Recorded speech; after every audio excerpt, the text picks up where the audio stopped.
Hey everyone, this is Gary back again, and I think this is okay.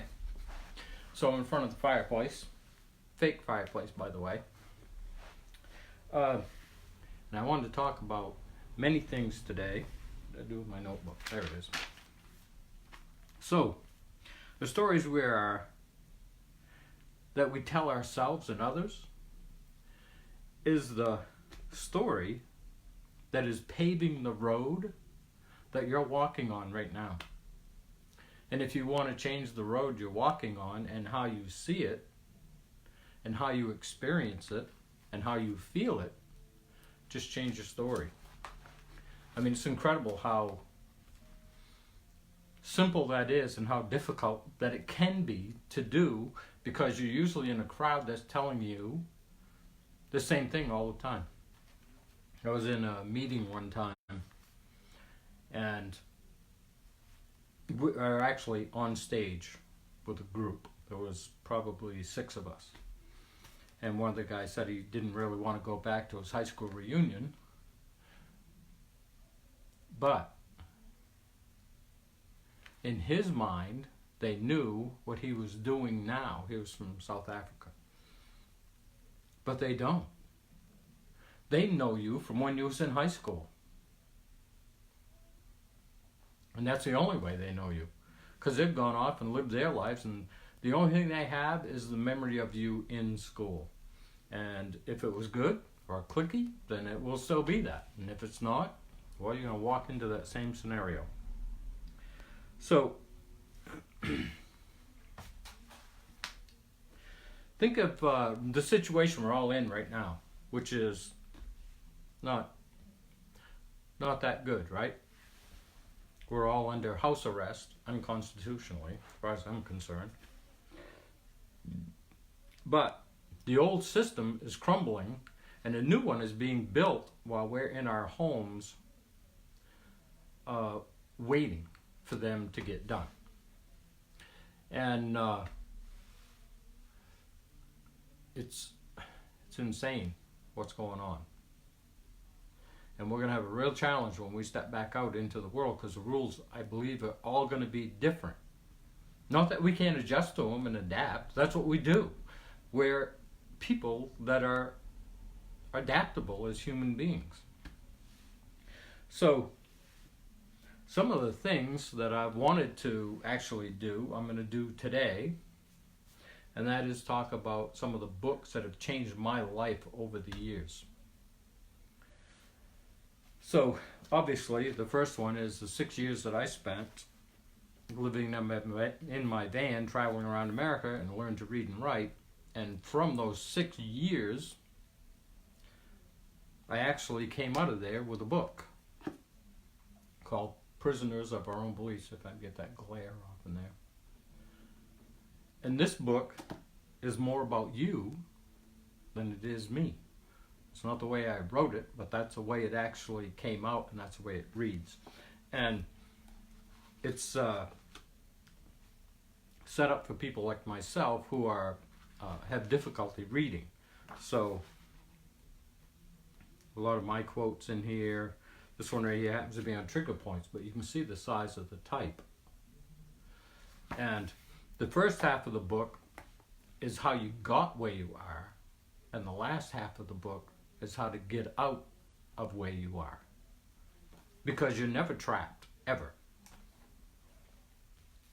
So I have 3 of these in stock, and this other one, I actually have 4, but this one is sold. And I have to sign it. I just sent one out that I signed. So these are, how much are these? These are $20 in $19.95. And you know, the thing about this is, after my 6 years on the road, I was working with my high school wrestling coach who had stage 4 liver and pancreatic cancer. And I was just starting to get into energy work. So we went over and we started working with Dan.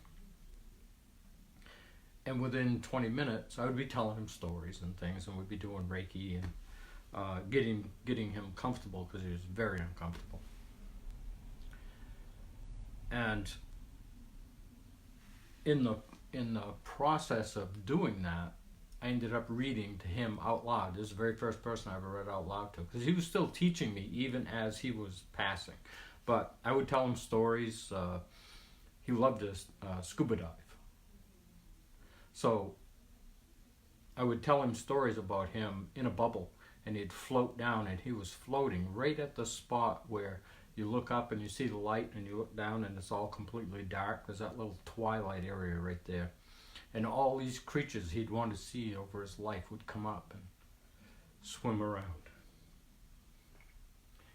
So my roots to Dan are pretty deep, even though he's not here. And on his, he told us, see, and this is what happens when you connect. Everything is so clear and so solid. I hardly do anything anymore that doesn't just come through me. And we had a chance to work with this beautiful young woman, lung cancer. She was probably 32, 33. And we knew Dan was close because he told us he was close. And he said, no, I don't want you here. There was plenty of people there. I want you to go work with that girl. So we went up and we worked with her. And he died while we were there working with her. Crazy. And to know what I know now, oh man. So one of the books that I wanted to recommend, and this is a very thick book, but after I taught myself to read and write, which was like that 6 years, right? I started looking for books, but I didn't get books that were in school. First book I got, look at the thickness of this baby. Creature from Jekyll Island. This is how the Federal Reserve was created on Jekyll Island in Savannah, Georgia. Now, this is the first book I read, which was a long time ago. I remember almost everything in this book. I couldn't put it down. And it was how our government was sideswiped by the 7 richest men in the world. And they met in New York, and they went by train at midnight, and they had 2 identical trains. One went north and one went south. And they almost got caught at Jekyll Island, but they managed to wiggle out of it. But it was the Vanderbilts and the Rockefellers and all those guys. All those people are causing the problems right now with the medical system, everything. This is another great book. This is Robert Cialdini. And this book will teach you so much because he got trapped. This is the book. He got trapped one year at Christmas, and he was looking for a specific toy for his kids, or for his child, one of his children. And there was none left because he was out at Christmas Eve, like all guys go shopping, right? And he met his neighbor there. And his neighbor said, what are you looking for? And he told him, he goes, well, don't you know? He says, no, what? Well, this is all part of the planning of the toy industry. December, or November through December, were the biggest months of the toy industry in history. It always has been, because of Christmas. He said, so one of the guys figured out, you know what? If we start promoting in September, and your child, male or female, doesn't matter, boy or girl, comes up and said, will you buy me this for Christmas? You know, because it's the hottest thing going, right? And you say yes. You just made a verbal commitment to your child that you would have that under the tree. Now, I want you to think about that for a minute. The power in that. And then they put 30 toys in every store of that particular thing. The one that they, like Cabbage Patch Dolls or whatever it is, right? I don't know what the new stuff is, but they put 30 in the stores. People go in, they buy them out, and the shelves are empty. This is a crazy thing that's happening. It's like the damn toilet paper thing. Because you can't put that under the tree. Matter of fact, I remember one of the cases, Tickle Me Elmo. A guy in New York couldn't get Tickle Me Elmo. He paid $2,500 for a Tickle Me Elmo because he committed to his child that he would have that under the tree. It's pretty weird, man. So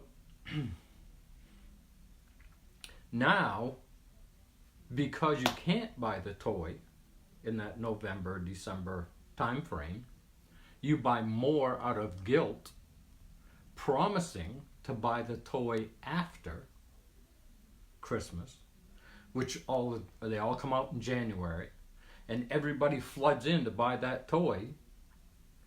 And January and actually February are bigger now than November and December.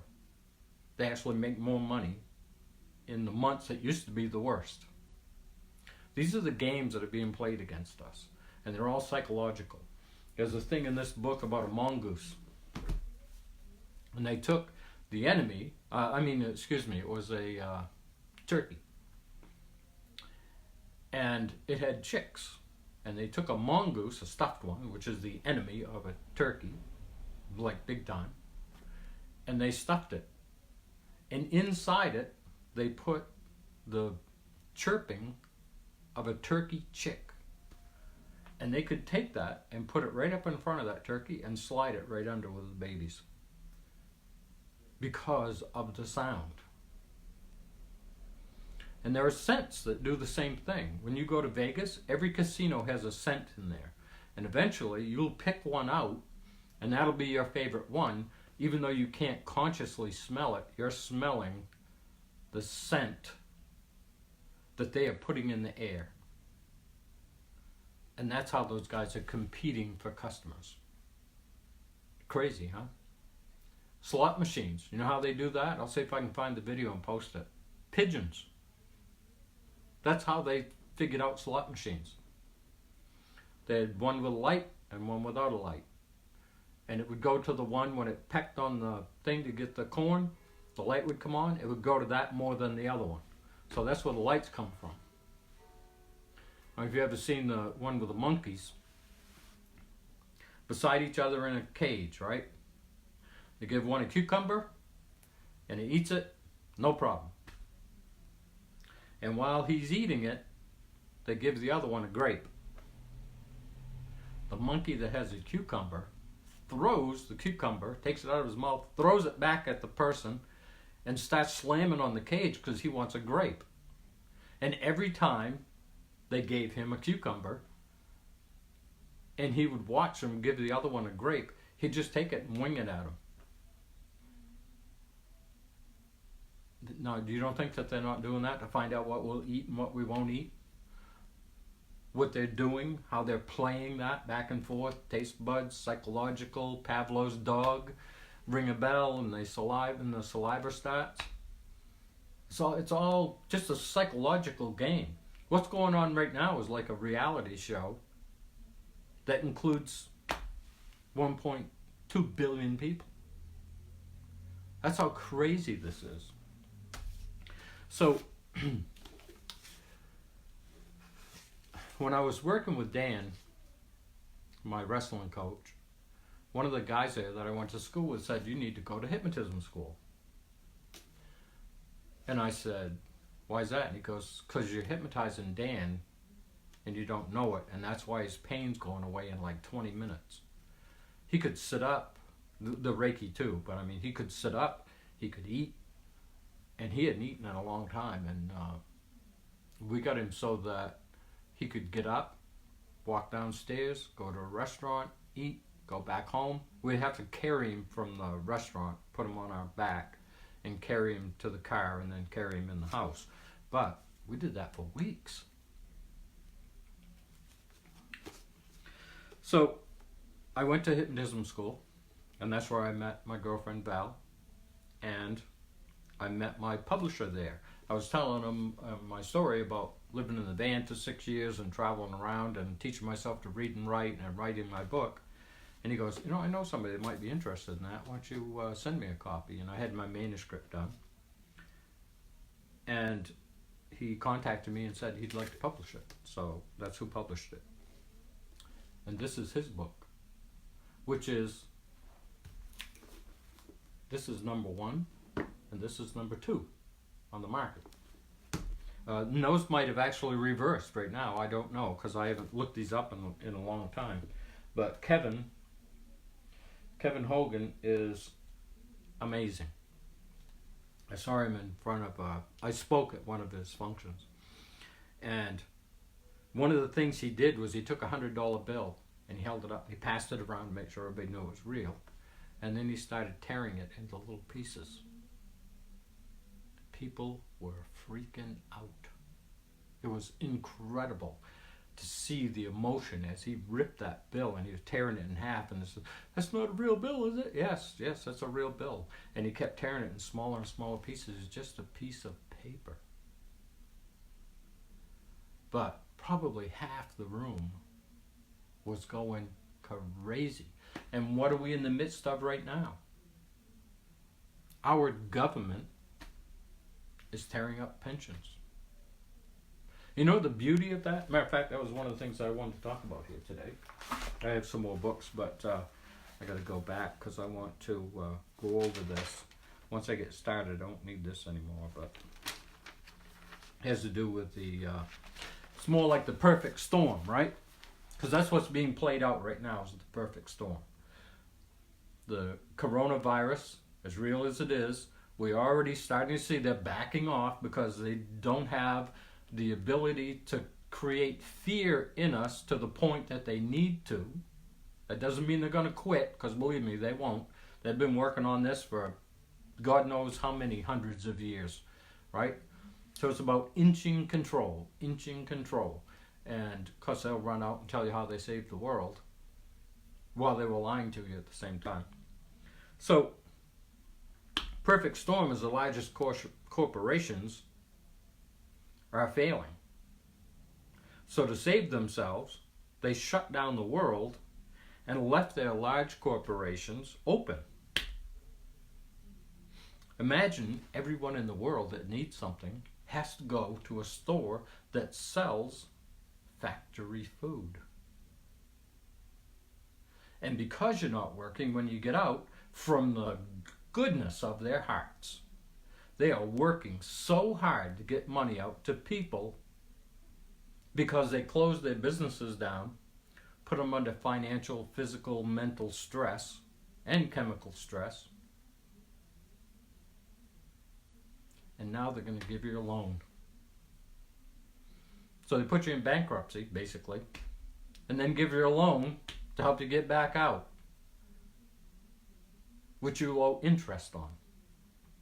And they can say, oh, it's a low interest rate, whatever. You probably miss one payment, you'd be paying 29% instead of that low interest. There is a loophole there somewhere. These guys do nothing if it doesn't butter their bread. And probably most of that 2.2 trillion, that's still floating around out there somewhere, and that's going to go on the backs of the people who are already being drained. And I'm not doing this as a downer, I'm doing this as a wake-up, because the virus is the diversion for what they're actually doing on the other side.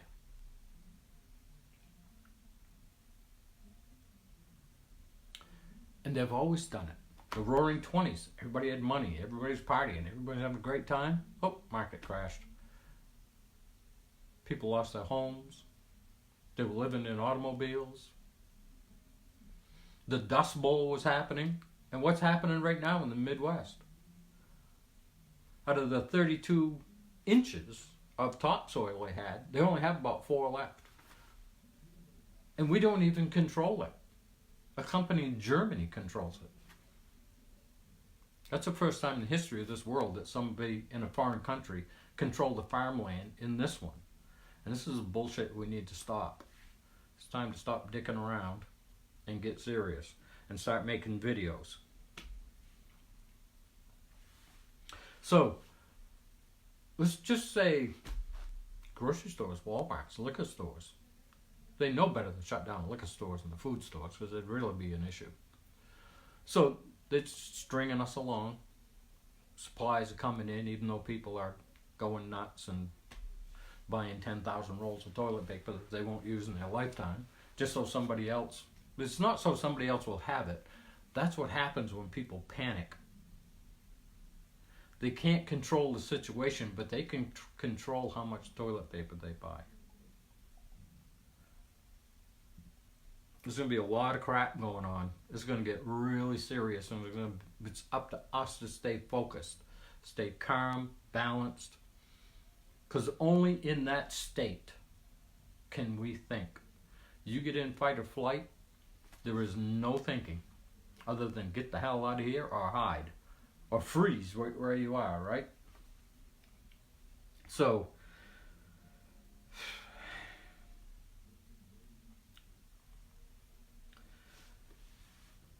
yeah, that just covers the banks. And in your prescriptions, the banks, the Big Pharma is crying right now because it has no money. Oh, the poor guys. I feel so bad for them. They whine about stuff to get more and more and more money because they have a mouth this big and a belly the size of the earth. And there cannot be enough people taking their drugs. And they can charge whatever they want.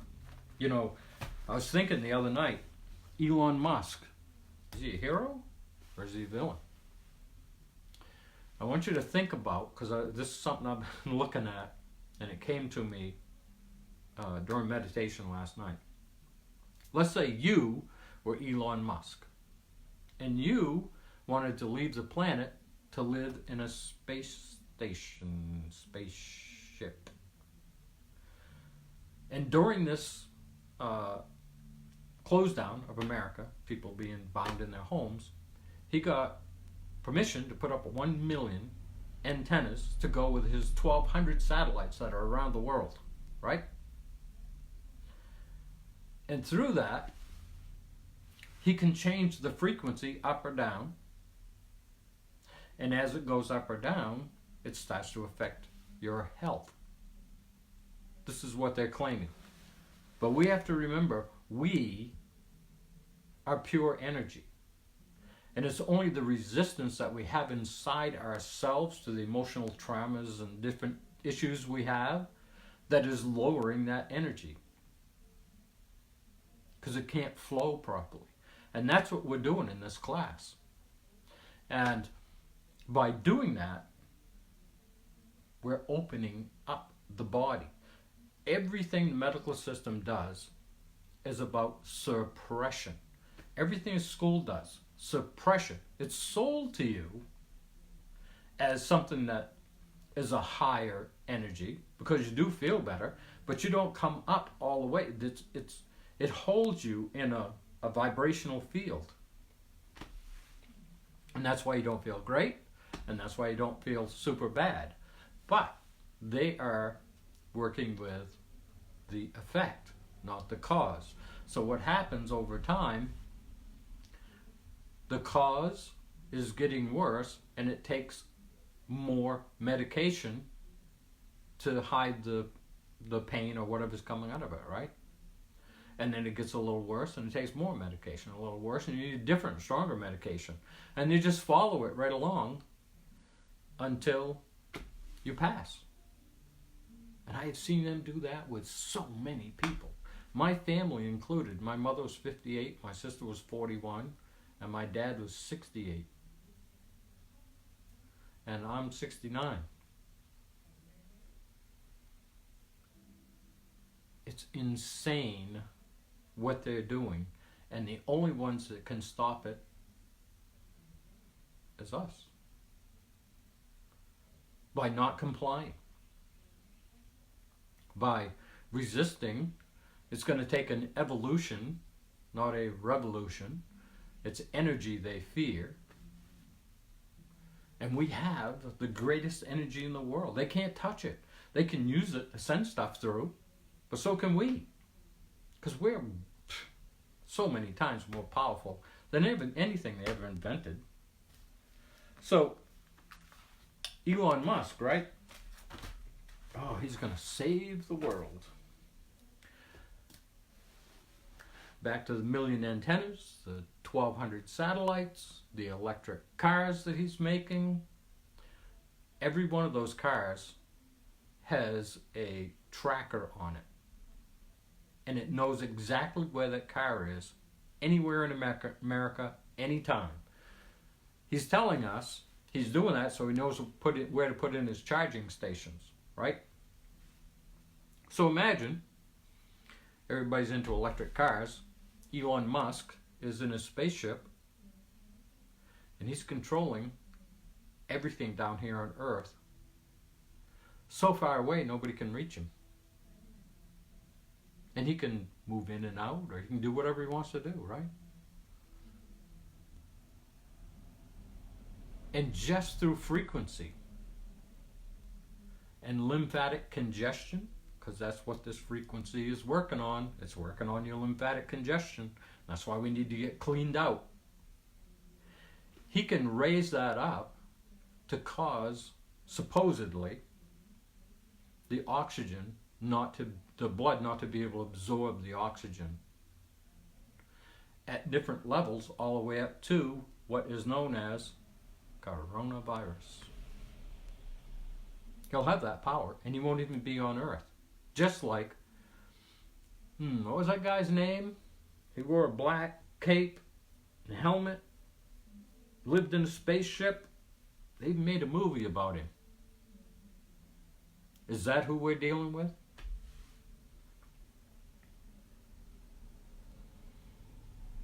Because once you control electrically everything on Earth, doesn't matter where you are, your car will only go where they allow it to go. Because they can shut it off anytime they want to, because it's electric, just like a light bulb. So these are the things that we need to look at. And these are the things that we need to say, why are they sucking all the water out of the aquifer? 400,000 gallons a day in Freiburg, Maine. Pure water. Well, if you're going to live in a space station, you got to have water. So they're just going to take it from us, just like they're taking everything else. They're trying to, and it's up to us to figure it out and slow it down, stop it, and get these jerks out of power. And there's one way to do it. Stop buying from them. Period. Now, I realize they have an open checkbook with our government, and they'll just funnel money through there however they can. But they also have viable businesses. So these are things that we have to look at. Now, I don't know if you ever saw the I think this is the Think and Grow Rich book. But this one's The Law of Success. So this is by Napoleon Hill. And Think and Grow Rich is a book.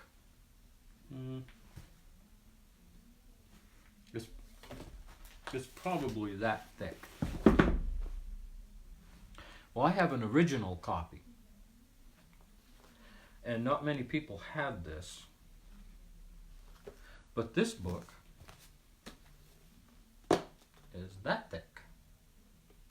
Okay? And this book talks about what Napoleon Hill realized created everything in life. And most of it was through his son. His son was born without ears. And he came home one day and he could hear the stereo in the house really loud, right? So when he opened up the door, his son had the stereo on full blast and had his teeth clamped to the table. And he could hear the music. So once Napoleon figured that out, he started reading to his son to teach him, and he would put his mouth right on the back of his neck, and he would speak into his spine, and it would resonate in, and it could pick it up, and he could hear what he was saying. His son ended up working for and building one of the first hearing aids. So this book talks about vibration. Matter of fact, most of this book is vibration. It's frequency. It's how you tune in, tap in and tune in to what you want in your future.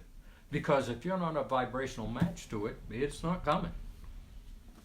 Because it's a subconscious. I mean, it's a conscious thing that makes you want it. It's a subconscious thing that allows it to come into your life. If you want it here, wow, it's going to be incredible the things that you can do. So I also have this book called Nature Speaks. Excuse me. This is a great book. It's Native American. Gets into all kinds of animals and plants, and this is one of my favorites. I actually have 2 copies of this.